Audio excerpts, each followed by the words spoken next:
बोलो। The Russian revolution 1917। Hello बच्चों, मैं हूँ करुणा सिंह।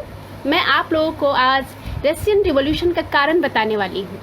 साथ में इस टॉपिक को हम लोग उसके नेचर और इम्पैक्ट से पूरा करेंगे।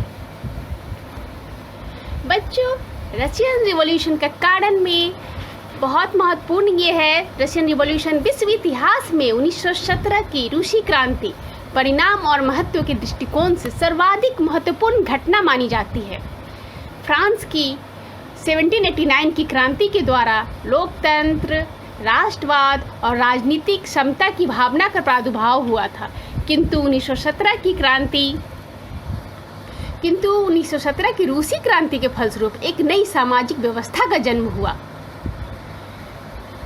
जो फ्रेंच रिवॉल्यूशन लिबर्टी, फ्रेटर्निटी और इक्वालिटी जो बता रही थी, ये इक्वालिटी वास्तव में सोशल इकोनॉमिक स्तर पर जो आई और रशियन रिवॉल्यूशन के द्वारा आई थी। इसके मेन जो कारण थे वो इस प्रकार हैं। नंबर 1, ऑटोक्रेटिक गवर्नमेंट, यानी कि स्वेच्छाचारी शासन। रूस में जार का निरंकुश शासन था। जार निकोलस उस समय वहाँ का शासक था। वो बहुत ही निरंकुश था, उसकी पावर अनलिमिटेड थी।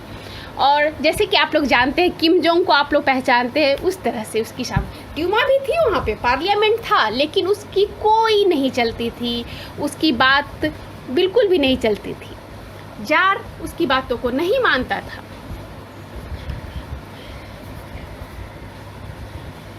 नेक्स्ट कारण है सोशल डिससेटिस्फैक्शन, यानी कि सामाजिक असंतोष। वहाँ के लोग दो भागों में, दो वर्गों में डिवाइड थे, जैसे कि पुअर और रिच। जो रिच थे उनके पास सब कुछ था, सारी लैंड थी, सारी ज़मीनें थी, और जो एडमिनिस्ट्रेशन में जो बड़े बड़े पोस्ट थे सब पे वही थे। लेकिन जो पुअर क्लास के लोग थे उनमें फार्मर्स और मजदूर वर्ग आता था, वो उनके पास खाने के लिए भी कुछ नहीं होता था। तो इससे सामाजिक असंतोष जन्मना स्वाभाविक था। तीसरा कारण था डिसेबिलिटी ऑफ द जार। चूँकि जार बहुत ही अयोग्य था, वो और उसकी जो एक रानी थी क्वीन अलेक्जेंड्रा, वो भी उसी की तरह निरंकुश स्वभाव की थी। साथ में वो लोग प्रभावित हो गए थे एक मॉन्क से, उसका नाम था रासपुतनी के इन्फ्लुएंस में आकर जो उन्होंने मेजर्स लिए, उसकी वजह से पूरी अव्यवस्था कायम हो गई थी। पूरे रूस में करप्शन, कन्फ्यूज़न का वातावरण कायम हो गया था। लोग बहुत ही असंतुष्ट हो गए थे जार की वजह से। जार चाहता तो इस स्थिति को हटा सकता था, लेकिन उसने ऐसा नहीं किया, इसलिए लोग उसे बदल देना चाहते थे। नेक्स्ट कारण है इंडस्ट्रियल रिवॉल्यूशन, यानी कि औद्योगिक क्रांति। औद्योगिक क्रांति के द्वारा बड़े बड़े कल कारखानों की स्थापना हुई, लेकिन इन कल कारखानों में मशीनों से काम होने के कारण हजारों मजदूर बेरोज़गार हो गए, और जो मजदूर इसमें काम कर रहे थे उनको बहुत ही कम पैसों में काम करवाया जाता था। उनके काम के बदले में जो धन दिया जाता था वो बहुत ही कम होता था। तो इस तरह से असंतोष जन्मना स्वाभाविक था।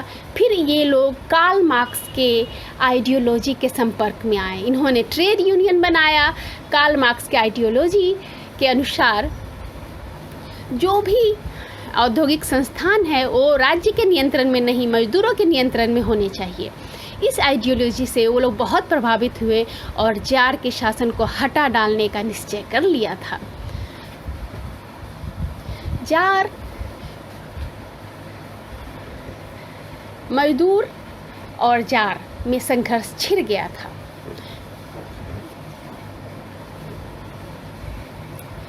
नेक्स्ट कारण है द इंटेलेक्चुअल रिवॉल्यूशन, यानी कि बौद्धिक क्रांति। बौद्धिक आंदोलन के द्वारा भी वहाँ के लोग नए नए विचारों के संपर्क में आए। फर्स्ट वर्ल्ड वार के समय में जो रशिया था वो अलायंस की तरफ से भाग ले रहा था, वो मित्र राष्ट्रों की तरफ से युद्ध लड़ रहा था। और इनका क्या प्रिंसिपल था आप तो जानते ही हैं, डेमोक्रेसी और नेशनलिज्म को बचाना। लोकतंत्र की रक्षा के लिए लड़ने वाले सिपाही ने अच्छी तरह से समझ लिया था कि उनका जो जार है, उनके देश का जो शासक है वो डेमोक्रेटिक है, उसे हटा देना चाहिए। हाँ, ऑटोक्रेटिक है, अनडेमोक्रेटिक है। ऐसे जार को हटा देने के लिए पूरी जनता एकजुट होने लगी और उनके खिलाफ नारे लगाने लगी। सोल्जर्स अच्छी तरह से समझ गए थे कि इस जार को हटा देने से ही यहाँ की स्थिति सुधरेगी और फ्रेंच रिवॉल्यूशन का भूमिका तैयार हो गया।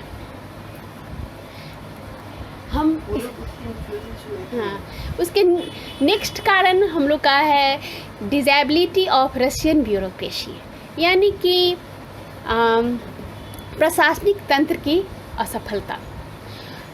जार के जो प्रशासनिक लोग थे, जिसने उसने प्रशासनिक पोस्ट पे, बड़े बड़े पोस्ट पे रख रहे थे, वो सारे अमीर वर्ग से आते थे। उन्हें गरीबों के दुख सुख से कोई मतलब नहीं था, उन्हें कोई सिंपैथी नहीं थी लोगों से। ऐसी स्थिति में वहाँ बहुत ही करप्शन का वातावरण था, कन्फ्यूजन का वातावरण था, लोग दुखी थे जार से और उसके ब्यूरोक्रेटिक तंत्र से दुखी थे। ऐसी स्थिति में उन्होंने इसे बदल डालने का निश्चय कर लिया। तो आप लोग को अगर ये पसंद आ रहा होगा तो आप लोग ज़रूर इसको सब्सक्राइब करेंगे। नेक्स्ट कारण है फेलियर ऑफ रशियन आर्मी।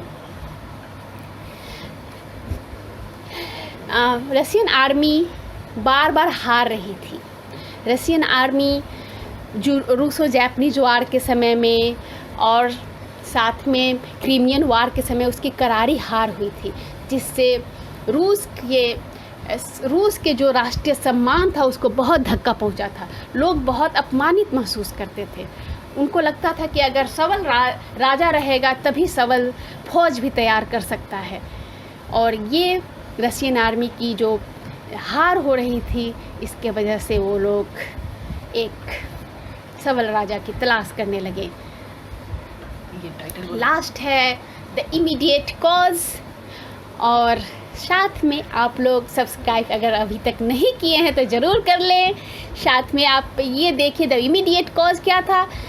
ज़रूरी सामानों की वहाँ बहुत किल्लत हो गई थी, कमी हो गई थी। वहाँ के लोगों को न खाने को मिलता था, न पहनने के लिए, और ना ही उनके पास घर था रहने के लिए। लोग बहुत ही लाचार थे। ऐसी स्थिति में उन्होंने दुकानों पे हमला करना शुरू किया, बेकरीज पे हमला करना शुरू किया। लोग बहुत दुखी हो चुके थे, जार के खिलाफ नारे लगा रहे थे। इसीलिए पेट्रोगार्ड में सबसे पहले एक हड़ताल हुई जिसमें लाखों लोग हड़ताल हुई। इनको लगता था जैसे कि अमीर लोग सब कुछ अपने पास जमा करके रखे हुए हैं, कालाबाजारी कर रहे हैं। 8 मार्च 1917 को एक पेट्रोगार्ड में बहुत बड़ी हड़ताल हुई। लाखों लोग सड़क पर उतर आए थे, जार के खिलाफ, यहाँ के नौकरशाही के खिलाफ नारे लगा रहे थे। उसके बाद फिर 10 मार्च को पूरे देश में हड़ताल हुई। 10 मार्च के राजा जार बोला कि आर्मी को बोला कि लोगों पर गोलियां बरसा दी जाए, लेकिन उन्होंने रिफ्यूज़ कर दिया। उन्होंने कहा कि नहीं, वो गोली नहीं बरसाएंगे। 11 मार्च को ड्यूमा को राजा ने भंग कर दिया, लेकिन 11 मार्च को ड्यूमा को भंग कर देने के बाद भी ड्यूमा चूँकि विद्रोहियों के साथ शामिल हो चुकी थी, इसलिए कोई फर्क नहीं पड़ा लोगों पे। और जार इस तरह से मार्च रिवॉल्यूशन की शुरुआत हो गई थी। ठीक है, धन्यवाद। आप लोग ज़रूर इसे सब्सक्राइब करेंगे ताकि मैं और भी आपके लिए वीडियो